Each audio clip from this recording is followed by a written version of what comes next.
प्रभु श्री कृष्णचंद्र जी अर्जुन जी को निमित्त बनाकर समस्त देहधारियों को ऐसे अमृतमय वचनों का उपदेश कर रहे हैं जो श्रद्धा विश्वास पूर्वक श्रवण किया जाए, मनन किया जाए और अपनी धारणा बना ली जाए तो जो चाहे वो प्राप्त कर ले। जो चाहे लोक परलोक, रिद्धिया सिद्धिया या मोक्ष, परम पद, भगवत प्रेम, जो कुछ चाहे। बस आवश्यकता है हम भगवत वाणी को मान सकें। पीछे प्रभु ने वर्णन किया कि युक्त आहार विहार हो, युक्त कर्मों में आपकी चेष्टा हो और युक्त सोना जागना हो, निरंतर अपने आराध्य देव के चिंतन में मगन रहे। जो चाहेंगे आप वो आपको प्राप्त हो जाएगा। विश्वास रखिए, ये सत्य मार्ग है। सत्य विश्वास के द्वारा अनुभव में आता है तो सर्वत्र, पर जब आप विश्वास कर लेंगे तो आपको अनुभव में आ जाएगा। सर्वत्र प्रभु है, पर जैसे प्रहलाद जी ने विश्वास किया कि हमें, आप में, खड्ग में, खंभ में, सर्वत्र मेरा हरि ही विराजमान है, तो विश्वास ही हरि का दर्शन करा दिया। खंभे से नरसिंह भगवान प्रकट हो गए। गुरु के वचनों पर दृढ़ विश्वास की सर्वत्र कण कण में श्री भगवान है। कुत्ते से भगवान विट्ठल के दर्शन कर लिए नामदेव जी ने, भूत में भगवान के दर्शन कर लिए। गुरुदेव के वचनों पर विश्वास करके धन्ना जी ने भांग के सिलबट्टे से सच्चिदानंद श्याम सुंदर को खोज लिया, उनका साक्षात्कार कर लिया। बहुत से ऐसे प्रमाण हैं। अगर हमारा विश्वास ठीक नहीं है तो भटकना मिट नहीं सकता, चाहे जितने बड़े महापुरुष के पास जाओ। हित ध्रुव जो विश्वास है तब ही सुधरे बात, नातरु माया पंथ में फिरे जो टक्कर खात। ये माया तुम्हें ऐसे थपेड़ों से बहाती रहेगी, कभी शांति विश्राम नहीं मिलेगा। इसलिए शरीर राग से ऊपर उठने के लिए बहुत बढ़िया अवसर दिया गया है। आप स्वस्थ हैं तो शरीर भोगों में फंस रहे हैं, अस्वस्थ होंगे तो इसके चिंतन में फंस जाएंगे। भजन कब होगा? भजन यावत स्वस्थमिदम कलेवरम यावत च दूरे जरा। जब तक शरीर स्वस्थ है, रोगों ने ग्रसित नहीं कर लिया, जब तक वृद्धावस्था दूर है, तब तक तुम सुखपूर्वक चित्त को परमात्म तत्व में, प्रियालाल में लगा दो। ये बहुत बड़ी बात है। बहुत से ऐसे प्रमादी जन हैं जिनको अवसर मिला, वो अवसर खो रहे हैं। अब इस समय क्या सत्संग में जाना, गुरुजनों के शासन को जो स्वीकार नहीं करता उसे काल का शासन स्वीकार करना होता है। जबरदस्ती माया का शासन स्वीकार करना होता है। जो शास्त्र सम्मत आचरण नहीं करता उसे कानून का शासन स्वीकार। वहां तुम्हारी कोई भी मनमानी नहीं चलेगी। ऐसे ही यमपुरी में तुम्हारी कोई चालबाजी नहीं चलेगी, कोई चतुरता नहीं चलेगी। अभी आपको लगता है कहां यमपुरी, कहां ऐसा दंड, जब उसका फल आएगा तब आप देख लोगे। इसलिए सावधान। समस्त दंडों को नष्ट करने के लिए, समस्त भोगों को, हमारे हृदय में जो सुख बुद्धि बैठ गई है, भोगने की इच्छा बैठ गई, उसको मिटाने को और हर प्रकार के विघ्न को रौंदने के लिए एकमात्र प्रियाजू का नाम गरज रहा है, राधा राधा राधा। ये आपके अनंत जन्मों के दंड विधानों को भस्म कर देगा, आए हुए सारे विघ्नों को परास्त कर देगा। परम सुख की यात्रा में बहुत बड़ा मित्र है राधा नाम, अमृत है राधा नाम। राधा नाम जिह्वा पे चल रहा है, तुम्हें और कोई पौष्टिक पदार्थ पाने की जरूरत नहीं है। ये आपको इस लोक और परलोक में सर्वत्र सुख प्रदान करेगा। शरीर बल है, अध्यात्म बल नहीं तो उसे बलवान नहीं कहते। और अध्यात्म बल से युक्त है तो सारा बल उसके पास है।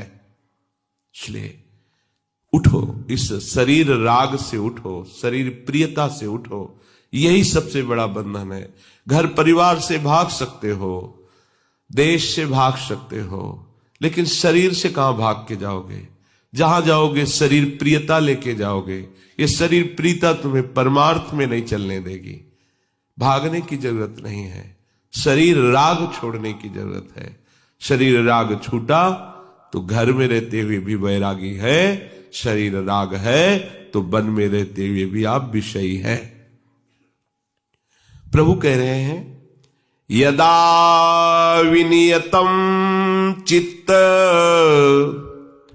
मात्मन्येवावतिष्ठते निष्पृहा सर्व कामेभ्यो युक्त इत्युते तदा। चित्त को जिसने वश में कर लिया है, विनियतम, कल चर्चा हुई थी, चित्त की 5 अवस्थाएं हैं। मूढ़, क्षिप्त, विक्षिप्त, एकाग्र और निरुद्ध। ये मूढ़ चित्त वाले और क्षिप्त चित्त वाले भजन में कदम नहीं रखते। चाहे जो भेष रख लें, चाहे जैसा बाहरी नाटक कर लें, उनका चित्त भजन में नहीं लगेगा। जिसका भजन में नहीं लगता तो बस इंद्रियों के दुलार में समय कटता रहता है। तो अगे इंद्री को सजाना, रसेंद्री के अनुकूल भोजन पाना, साधन के अनुकूल नहीं, रसेंद्री के अनुकूल। बस इंद्रियों के दुलार में अधिक समय शयन में जाना, अधिक समय सांसारिक चिंतन में जाना, उनका भजन में प्रवेश ही नहीं होता, भजन में रुचि ही नहीं होती। मूढ़ता छाई रहती है, क्षिप्तता रहती है। जो विक्षिप्त है उसे कभी कभी भजन अच्छा लगता है, कभी कभी संसार। इसके लिए सत्संग मिल जाए उसे तो वो अपने इस विक्षेप को मिटा करके अगला जो अवस्था है एकाग्र, वो एकाग्र हो सकता है। जब एकाग्रता बढ़ती है तो उसे संप्रज्ञात समाधि कहते हैं। उठते बैठते चलते फिरते हर समय वो अपने प्रभु के चिंतन में डूबा रहता है। और जब चित्त निरुद्ध हो जाता है, चित्त चलन की गति गई, चाहे आप चलाना भी चाहे तो अब नहीं चल सकता।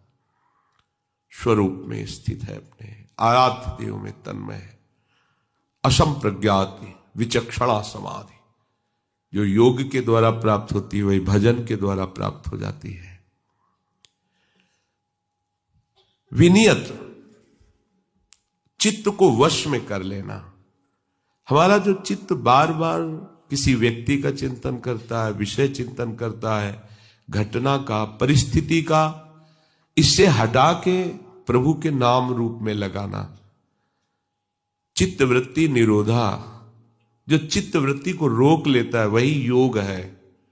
चित्त वृत्ति अपने आराध्य देव के चरणों में, नाम में, रूप में, लीला में, धाम में, मुरारी पादार्पित चित्त वृत्ति। ये चित्त तभी वश में किया हुआ माना जाता है जब एक क्षण के लिए भी संसार का चिंतन न हो। एक क्षण के लिए भी जो भी वस्तु, व्यक्ति, स्थान का चिंतन हो वो प्रभु से संबंधित हो, प्रभु से विलग, प्रभु से विमुख, एक क्षण के लिए भी संसार का चिंतन न हो। सदा विनियतम चित्त मात्मन्येवावतिष्ठते, अच्छी तरह जिसका चित्त वश में कर लिया गया है।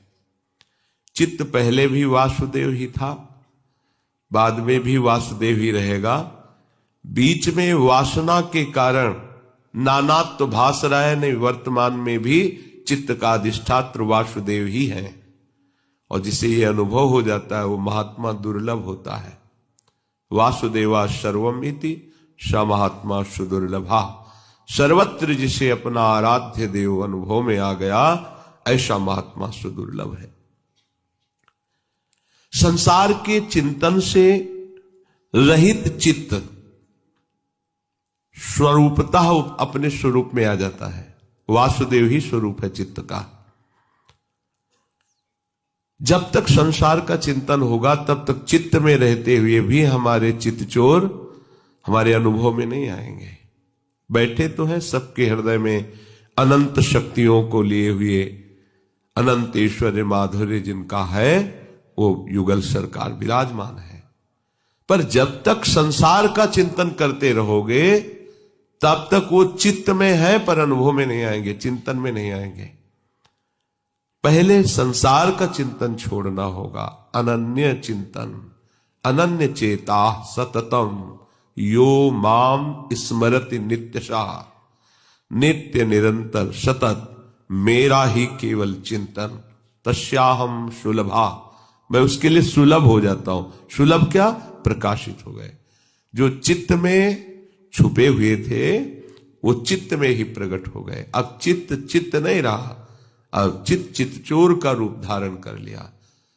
एक एक वृत्ति भगवदाकार प्रिया प्रीतम में है। ये केवल कहने की बातें नहीं है। जब आप ऐसा भजन करेंगे कि संसार का कोई भी नाम रूप वस्तु स्थान प्रभु से बिलग ना अनुभव में आवे, न चिंतन में आवे, तो देखेंगे आपके चित्त में ही ज्योतिर्मय तेजोमय प्रभु प्रकाशित हो जाएंगे। जब ये संसार नहीं था तब वो था, जब सब कुछ नहीं रहेगा तब भी वो रहेगा। वही तुम्हारे चित्त में बैठा हुआ है, वह भी इसी क्षण वो है। वो ज्यों का त्यों अभी विराजमान है। बस आपको अनुभव में इसलिए नहीं आ रहा कि आप अन्य चिंतन करते हो। अन्य चिंतन छोड़ो, तभी कहा गया अनन्य चिंतन निरंतर चिंतन। बात पकड़िए। इस सृष्टि रचना के पहले जो थे वही सृष्टि रचना के लय होने के बाद भी रहेंगे। वर्तमान में वो हमारे चित्त में ही विराजमान है, पर हमारा जब तक चिंतन नहीं अंतर्मुख होगा तब तक वो अनुभव में नहीं आएंगे। खोजते खोजते जन्म के जन्म बाहर व्यतीत हो जाए पर अनुभव में नहीं आएगा। वो जब अनुभव में आते हैं जब आप लौटते हैं अंतर्मुख होकर, उनके संबंध से ही व्यवहार, उनके संबंध से ही चेष्टा, उनके संबंध से ही चिंतन, उन्हीं को लेकर के। तो बस अनन्य चिंतन जहां हुआ तो हृदय में वो प्रकाशित है, वो प्रकट हो गए। जब भय प्रकट कृपाला तो फिर अब उसको कुछ और प्राप्त करना बाकी नहीं रहता। कहते इतना अपार आनंद उसको मिलता है कि अब मन को कहीं लगाना भी चाहे तो नहीं लगेगा। उधो मन माने की बात, दाख छुआरा छाणी अमृत फल, बिस्कीरा बिस्खात उधो मन। अब तो मन मोहन से मान गया है, अब तुम्हारे आत्मज्ञान का उपदेश हमारे ऊपर चढ़ने वाला नहीं है। मन को कहीं भी कभी भी कैसे भी हटाना चाहे तो वो उपासक हटा नहीं सकता। जैसे अनन्य चिंतन नहीं है तो मन को आप लगाने की चेष्टा करो पर लगा नहीं सकते प्रभु में। ऐसे अनन्य चिंतन के प्रभाव से जिसके हृदय में प्रभु प्रकट हो गए हैं, वो मन को कहीं भी किसी से भी आसक्त करना चाहे, हटाना चाहे प्रभु से, तो नहीं हटेगा। गोपीजन कहते हैं कि ठीक है, जब उनको हमारे बिना अच्छा लगता है मथुरा में तो ऐसा करती है, हम उनकी चर्चा ही बंद कर देते हैं। तत्काल नहीं सकी, नहीं, चर्चा ही तो उनकी जीवन है। अगर चर्चा नहीं तो हम तो जी नहीं पाएंगे। ये चित्त की दशा के चलो हम अब आज से नहीं करेंगे, नहीं सर मैं जी नहीं पाऊंगा, ये स्थिति। आनंद की ऐसी दशा कि आप मन को हटाना चाहे तो भी मन नहीं हटेगा, किसी भी वस्तु व्यक्ति स्थान पद आदि। ये ऐसे थोड़ी महापुरुषों ने कह दिया कि हमें परमेष्ठी पद नहीं चाहिए, हमें सम्राट पद नहीं चाहिए, हमें देवराज इंद्र का पद नहीं चाहिए, हमें योग की सिद्धियां नहीं चाहिए, पर हे प्रभु आपकी निरंतर स्मृति और सेवा ये हम नहीं छोड़ पाएंगे, ये हमें चाहिए। भगवत स्मृति और भगवत सेवा अपार सुख है। ये रसानंद जब उससे मिलता है तो उससे तल्लीन होना नहीं पड़ता, मन उसी में तल्लीन। जैसे एक चीटा